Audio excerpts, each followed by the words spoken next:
안녕하세요. 에덴의 친구 여러분, 반갑습니다. 자, 오늘은 도형의 둘레와 넓이에 대하여 한번 알아보겠습니다. 너 허리 둘레가 얼마니? 너 엉덩이 둘레는 또 어때? 이렇게 하면서 친구들끼리 어떤 둘레에 대하여 물어볼 때가 있죠. 자, 그럼 둘레란 어떤 물건의 가장자리를 한 바퀴 이렇게 돌아서 잰 길이를 말하죠. 이는 둘레의 길이는 어떻게 구하느냐? 당연히 우리가 길이를 구할 때는 자를 사용해요. 근데 허리 둘레나 엉덩이나 어떤 굴곡이 있는, 즉 부드러운 곡선으로 되어 있을 때는 줄자를 사용해요. 그럼 삼각형이나 사각형, 오각형 이런 여러 다각형의 둘레는 어떻게 구할까요? 일반적으로 평면 도형의 둘레는 각 도형의 변의 길이를 모두 합하면 되겠죠. 예를 들어서 변의 길이가 4cm, 6cm, 9cm 이런 삼각형의 둘레는 모두 더하면 되겠죠. 또 5cm, 3cm, 4cm, 2cm 이런 사각형의 둘레도 역시 마찬가지겠죠. 다 더하면 되겠죠. 이런 식으로 각 변의 길이를 모두 알고 있을 때 그 도형의 둘레를 구하기는 아주 쉬워요. 그럼 이런 둘레를 좀 더 쉽고 빠르게 구할 수 있는 그런 방법은 없을까요? 만약 모든 변의 길이가 다 같은 것, 그런 것들을 우리가 정다각형이라고 불렀죠. 이렇게 정다각형의 길이는 그 변의 길이가 다 똑같기 때문에 그 변의 수를 곱하면 되는 거예요. 즉 정다각형에서 한 변의 길이가 5cm인 정삼각형의 길이를 구하라 그러면은 5 곱하기 3, 변이 3개이기 때문에 이런 식으로 구하면은 바로 구할 수 있죠. 정사각형도 마찬가지겠죠. 정사각형은 4변의 길이가 모두 같기 때문에 그래서 곱하기 4를 하면 되겠죠. 그 다음 정오각형 마찬가지겠죠. 그래서 정다각형의 둘레는 한 변의 길이 곱하기 변의 수를 구하면은 모든 정다각형의 둘레의 길이는 바로 구할 수가 있는 거예요. 그럼 이런 여러 가지 사각형의 둘레의 어떤 특징을 통해서 한번 알아보기로 하겠어요. 먼저 직사각형은 우리가 마주보는 두 변의 길이가 같죠. 그렇기 때문에 이 직사각형의 둘레를 구할 때는 네 변의 길이를 모두 더해도 되지만은 가로와 세로의 길이를 더한 다음에 곱하기 2를 하면 되겠죠. 다시 말하면은 직사각형의 둘레는 가로 더하기 세로 또 가로 더하기 세로. 그래서 가로 더하기 세로가 두 번씩 있으니까 가로 더하기 세로를 한 다음에 2를 곱하면은 바로 나오겠죠. 자, 이런 식으로 이런 둘레를 가지고 또 한 변의 길이를 구할 수도 우리가 있을 거예요. 자, 예를 들면은 직사각형의 둘레와 세로의 길이를 주고 난 다음에 가로의 길이를 구해 보세요. 이런 문제가 나왔어요. 그러면은 예를 들어 30cm의 철사로 세로가 5cm인 직사각형을 만든다면은 가로의 길이는 얼마일까요? 이런 문제가 나오면은 둘레에다가 2로 나눈 다음에 다시 세로의 길이를 빼면은 가로의 길이가 나오겠죠. 그래서 아까 전에 30cm의 철사에서 2로 나누면 15, 다시 세로의 5cm를 빼면 10cm가 바로 가로의 길이가 되겠죠. 그 다음에 우리가 평행사변형과 마르모의 특징을 가지고 또 둘레를 이렇게 구하는 방법을 한번 알아볼게요. 먼저 평행사변형은 마주보는 두 변의 길이가 각각 같다고 그랬죠. 직사각형과 똑같겠죠. 직사각형의 둘레와 같은 방법으로 구하면 돼요. 마름모는 네 변의 길이가 똑같다고 했기 때문에 정사각형의 둘레와 같이 한 변에다가 곱하기 4를 하면은 바로 구할 수가 있겠죠. 이렇게 이제 복잡한 어떤 그런 도형의 둘레는 그럼 어떻게 구해야 될까? 자, 어떤 모양의 도형의 둘레를 구할 때는 먼저 도형의 모양을 이렇게 일단 살펴봐야 돼요. 그런 다음에 그 선분을 다시 이렇게 그려가지고 보면은 훨씬 쉽게 구할 수가 있어요. 이게 보니까 복잡한 도형의 둘레가 나오는데요. 이것을 이제 가로와 세로를 복잡한 부분을 연장해 보면은 결국은 하나의 직사각형 모양이 되기 때문에 아주 간단하게 구할 수가 있겠죠. 여러분이 문방구나 어디 가서 종이접기를 하기 위하여 색종이를 산다고 합시다. 그러면은 그 색종이를 사려고 할 때에 색종이가 모양이 좀 다른 게 있을 거예요. 어떤 모양은 직사각형에 있고 어떤 모양은 정사각형의 모양이 있다면은 자, 이 두 색종이 중에서 어떤 것이 더 넓을까? 넓은 것을 알아보기 위해서는 색종이 두 개를 서로 이렇게 맞춰 보면 되겠죠. 근데 서로 빚어나오기 때문에 딱 한눈에 이렇게 보기에는 좀 힘들 거예요. 자, 그래서 우리가 일반적으로 넓이를 구할 때는 일정한 크기의 넓이를 겹쳐보는 것보다는 단위 넓이라는 것이 있어요. 이 단위 넓이라는 것은 어떤 공간이나 물건의 넓이를 잴 때 기준이 되는 것을 말해요. 우리가 수학에 쓰는 단위라는 말이 붙을 때는 항상 그것이 기준이 된다 그런 말이에요. 단위 길이, 단위 부피, 단위 넓이, 이런 게 단위 무게. 그래서 보통 1cm, 1mm, 1kg, 뭐 1cc, 1ml 이렇게 항상 1이라는 것을 쓰는데 넓이도 마찬가지겠죠. 특별히 모는 종이를 가지고 우리가 단위 넓이를 알아보면 참 쉬워요. 이 모는 종이 한 칸을 단위 넓이로 한다면 여기에 가나다 세 개의 어떤 그 모양의 도형이 있는데요. 단위 넓이의 개수를 세어보면은 어떤 것이 가장 넓은 도형인지 이렇게 알 수가 있겠죠. 여기서는 나의 넓이가 단위 넓이로 세어보니까 가장 많이 있네요. 10개가 되니까. 그 다음에 단위 넓이를 이용해서 이렇게 직사각형과 정사각형의 넓이를 구해도 마찬가지겠죠. 모닌종이에서 직사각형과 정사각형의 도형을 딱 그린 다음에 가로, 세로의 모눈의 개수를, 다시 말하면 단위 넓이 개수가 모두 몇 개 되는가를 알아보면 되겠죠. 자, 여기에서 한눈에 이렇게 여러분 알 수 있듯이 직사각형의 넓이를 구할 때는 가로와 세로를 그냥 곱해주면은 바로 전체의 넓이가 나오죠. 이게 바로 모눈의 개수가 되겠죠. 직사각형은 가로와 세로의 길이를 곱하면 되듯이 정사각형은 한 변, 가로와 세로가 똑같기 때문에 그냥 한 변 곱하기 한 변 하면은 바로 정사각형의 넓이가 딱 나오게 돼 있죠. 자, 이렇게 정사각형이나 직사각형의 넓이라면 참 구하기가 참 간단한데, 여러분, 이 평행사변형은 좀 어려워하는 친구들이 있을 거예요. 약간 기울어졌기 때문에. 하지만 이 평행사변형도 조금만 생각해 보면 아주 쉽게 구할 수가 있는 거예요. 자, 먼저 평행사변형의 어떤 모양을 이렇게 보면은 이것을 이제 직사각형 모양으로 바꿀 수가 있어요. 이 평행사변형을 높이를 따라서 이렇게 잘라서 한쪽 면에 붙여버리면은 어떤 모양이 돼요? 예. 직사각형 모양과 똑같은 모양이 되죠. 직사각형 모양을 구하는 것은 여러분 너무도 잘 알고 있죠. 가로 곱하기 세로. 그럼 결국 평행사변형도 어떻게 구하면 될까요? 평행사변형도 가로가 밑변에 해당하죠. 평행사변형에서는. 그리고 높이가 직사각형의 세로에 해당하니까 가로 곱하기 세로를 구했듯이 평행사변형의 넓이는 밑변 곱하기 높이를 하면은 아주 쉽게 구할 수가 있겠죠. 또 평행사변형을 합동인 두 개의 삼각형으로 만든 다음에 그것을 모는 종이에 평행사변형이나 직사각형을 그린 다음에 그 이웃하지 않은 두 부분의 꼭지점을 이렇게 대각선으로 가위로 잘라주면은 이렇게 한눈에 볼 수가 있죠. 따라서 평행사변형을 직사각형으로 바꿔버리면 넓이를 아주 쉽게 구할 수가 있는 거예요. 그래서 평행사변형의 넓이는 직사각형의 넓이와 같기 때문에 가로 곱하기 세로, 즉 밑변 곱하기 높이 이렇게 구하면 아주 간단하게 구할 수 있어요. 또 도형의 넓이를 구할 때 여러분 도형을 오리거나 붙여서 구하는 방법도 있어요. 도형의 모양이 서로 다르기 때문에 그 넓이가 다르다고 생각하는데 사실은 잘라보면은 어떤 일정한 모양이 나오게 돼 있어요. 자, 그러면은 사다리꼴을 통해서 한번 알아볼게요. 여기 사다리꼴을 두 개의 삼각형으로 일단 나누어 봤어요. 나누어 보면은 삼각형이 가와 나로 나누어지는데요.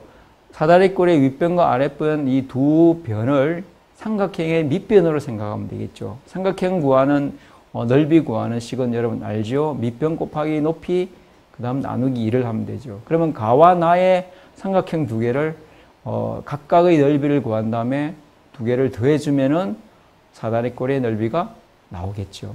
그래서 여기에 정리된 걸 보면은 윗변 곱하기 높이 나누기 그리고 아랫변 곱하기 높이 나누기 그런 다음에 윗변과 아랫변을 뽑아내면은 윗변 더하기 아랫변, 다음에 곱하기 높이를 한 다음에 2로 나누면 되겠습니다. 자, 그럼 두 번째 방법은 사다리꼴을 일단 두 개를 서로 이었어요. 근데 이 하나는 뒤집어서 서로 연결을 시켜야 돼요. 그러면은 평행사변의 모양이 나오게 되어 있습니다.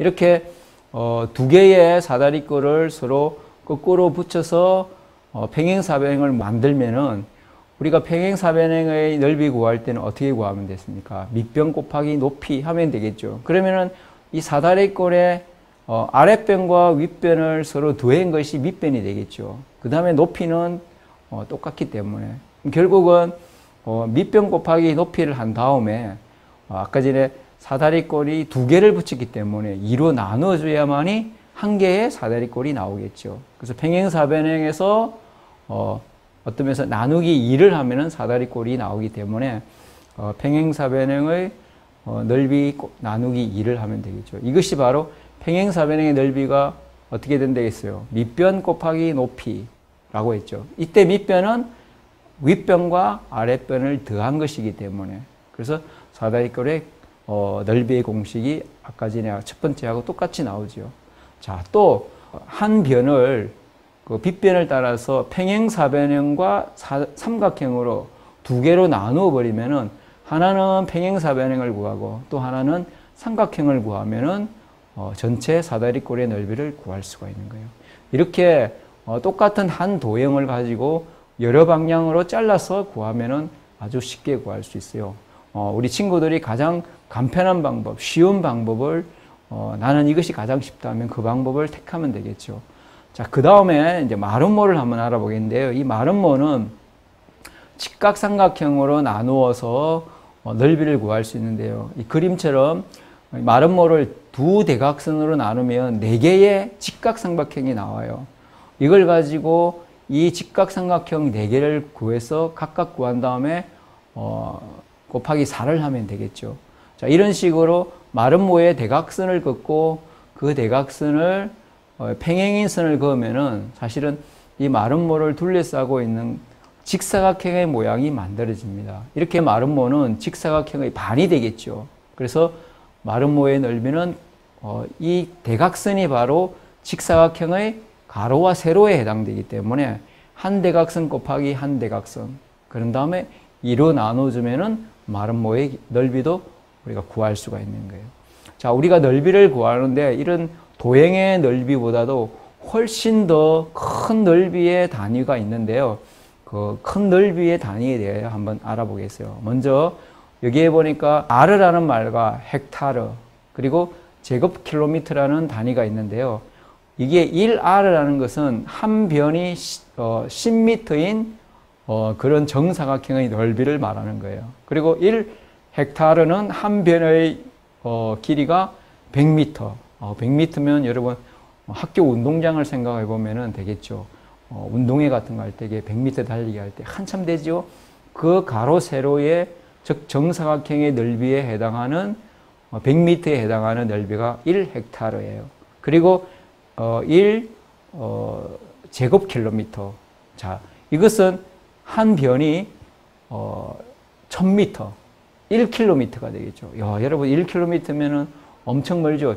그만한 크기의 넓이를 1제곱킬로미터. 그래서 여러분 봄철에 산불이 참 많이 나는데 텔레비전 뉴스 방송에서 이번에 산불이 얼마나 탔느냐 그러면 뭐 50헥타르가 탔습니다. 뭐 20헥타르가 탔습니다. 엄청난 큰 넓이가 되고 1헥타르가 한 변이 100m에 해당하는 그 면적이 되기 때문에 그러면 2제곱킬로미터의 면적이 탔습니다. 그럼 엄청난 산의 그 면적이 넓이가 탔다는 말이겠죠. 이와 같이 큰 넓이를 말할 때 1R와 헥타르와 제곱킬로미터를 씁니다.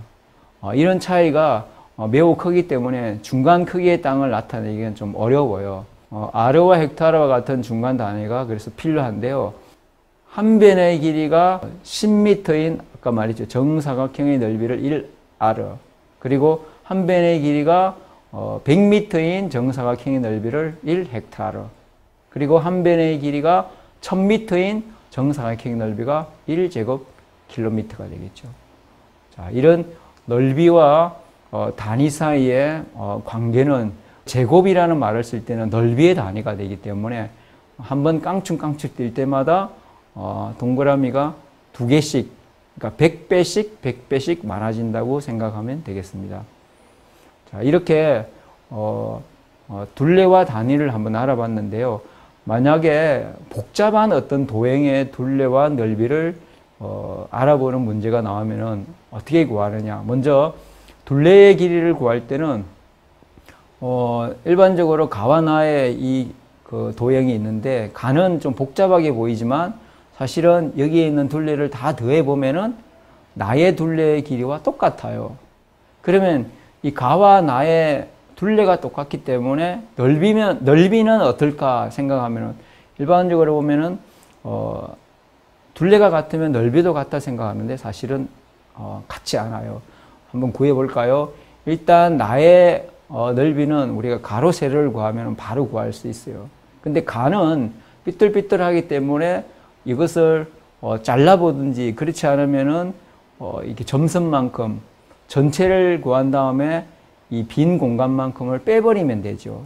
그러면 가의 넓이는 계산해 보니까 36 제곱미터가 나오고, 나의 넓이는 48 제곱미터가 나왔어요. 어때요?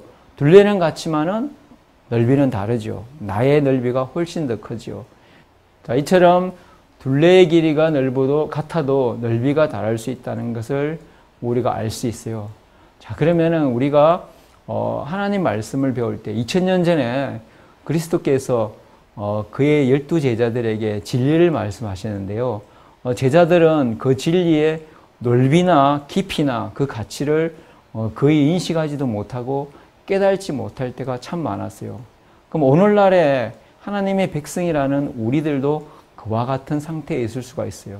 우리도 오늘날에 하나님이 우리에게 위탁하신 이 진리에 관하여 얼마나 위대한 것인지 이해 못하고, 또 그 진리의 아름다움을 인식하지 못하고, 그 넓이도 알지 못하고, 이런 식으로 우리의 영적 지식이 자라나야 되는데 그러지 못하고 계속 진리에 대한 것에 대한 확장이 되고 발전되는 것이 필요합니다. 자, 그래서 하나님께서는 말로 닿을 수 없는 사랑으로 우리를 사랑하신다는 것을 우리가 깨달을 수 있어야 되고, 또 우리는 지식에 넘치는 하나님의 사랑의 넓이와 길이와 높이와 깊이에 관한 어느 정도 이해하게 될 때 우리 하나님의 사랑이 우리 마음에서 움트고 솟아나게 됩니다. 그리고 예수님의 이 매력적인 사랑이 계시되고, 또 우리가 죄인 되었을 때 우리에게 우리 마음에 부어주신 그 하나님의 사랑을 깨닫게 될 때 우리의 마음에 완고한 마음이 녹아지고 부드러워지고, 또 죄인은 변화를 입고 그 다음에 하나님의 자녀가 된다는 것을 우리가 알 수가 있죠. 그렇죠. 하나님은 강제적으로 이 방법을 사용하지는 않으십니다. 사랑은 우리 하나님께서 마음에서 죄를 제거할 때 사용하시는 대리인이라고 그러는데요. 사랑으로서 하나님은 이 교만을 겸손한 마음으로, 저기와 불신을 사랑과 믿음으로 바꾸신다고 그래요. 이것이 사랑의 원동력이죠. 거룩한 하나님의 말씀을, 보증을 이렇게 굳게 붙잡고 있는 젊은이들에게 참으로 이 귀한 가능성이 공개되어 있다고 그래요. 그래서 신의 성품에 참여하는 자들이 됨으로써 도달할 수 있는 아주 영성의 깊은 깊이와 그리고 넓이 그리고 높이를 우리 인간의 이 부패한 마음으로는 거의 깨달을 수가 없어요. 그렇지만 매일 여러분이 하나님께 굴복하고 순종한다든지, 또 신의 성품에 참여하는 자가 되는 사람들은 하나님의 계명을 지키는 데서 매일매일 기쁨을 발견하게 될 것이에요. 왜냐하면은 그 사람은 하나님과 하나이기 때문이죠. 그리고 그 아들이신 예수님과 아버지 하나님께 굳게 붙잡고 있기 때문에 하나님과 생명적 관계를 맺고 있는 것이 항상 우리에게는 필수적입니다. 또 그는 주님께서 기도하셨던 하나됨이 아버지와 아들 예수 사이에 있었던 것을 깨닫게 되는 거죠. 우리가 비록 구속받은 자들이 하나님의 이 천년계의 모든 보화들을 연구할 기회를 가졌다 할지라도 또 가장 인기 있는 이 학문은 세상에 있는 것이 아니라 바로 십자가의 도, 십자가의 학문이라고 하고 있습니다. 하나님께서 소유하도록 그 의도하셨던 그 정도까지 우리가 깊이 명상하는 그런 지성을 가지고 또 죄의 눈먼 상태가 제거된 상태에서는 우리들은 오직 이 땅에서 우리들에게 희망적인 사항일 수밖에 없는 그 방법은 그런 방법으로 우리가 영적 진리를 깨달아갈 수 있는 거예요. 그러니까 하나님께서 우리에게 제공해 주신 방법으로. 그래서 우리들은 구원의 주제, 다시 말하면 모든 상상을 초월하는 하나님의 사랑의 길이와 높이와 넓이를 가진 이 주제를 영혼을 통하여 우리들의 연구 과제가 되어야 되고 또 노래가 되어야 되고 이 연구를 통해서 구속받은 자들은 예수님 안에 있는 진리에 보다 큰 그런 전망을 언제나 갖게 될 것이에요.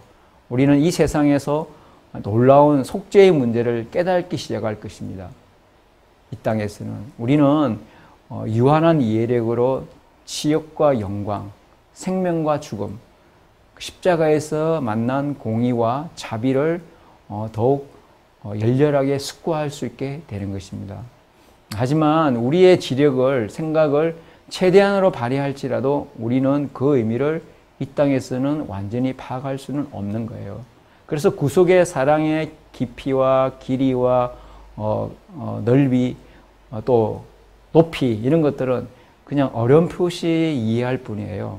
이런 구속의 경륜은 비록 구속받은 자들이 주님께서 우리에게 보시는 대로 보고 또 아시는 대로 알게 될 때도 완전히 이해될 수는 없는 거예요. 하지만은 여러분 우리가 우리 예수님이 이 땅에 오셔서 우리가 영원한 시대를 통하여 또 하늘에 올라가면 새로운 진리가 우리에게 경의와 희열이 넘치는 그런 마음을 갖게 해주시기 때문에 비록 이 땅에서는 슬픔과 고통과 시련이 그치고 또 그 원인이 제거되었을지라도 하나님의 백성은 그들의 구원을 위하여 지불하게 된 대가를 언제든지 분명하고 확실하게 하늘에 가서는 우리가 알게 될 것이라고 하나님께서 말씀하고 있어요.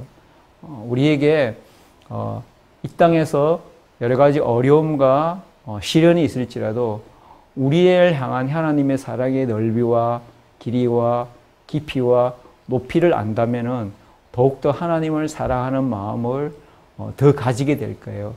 여러분 수학 시간에 우리가 둘레를 알고 또 넓이를 통해서 얼마나 많은 크기와 길이와 넓이를 우리가 알아가듯이 하나님의 사랑도 말씀을 통해서 또 하나님의 성령을 통해서 점점 깨달아가는 그런 지혜로운 사람이 되었으면 좋겠습니다. 자, 오늘은 둘레와 넓이를 통해서 또 하나님의 사랑을 다시 한번 생각해보는 그런 시간을 가졌습니다. 다음 시간에 만나서 또 새로운 내용으로 공부해 보기로 하겠습니다. 다음 시간까지 건강하게 잘 지내시기 바랍니다. 안녕히 계세요.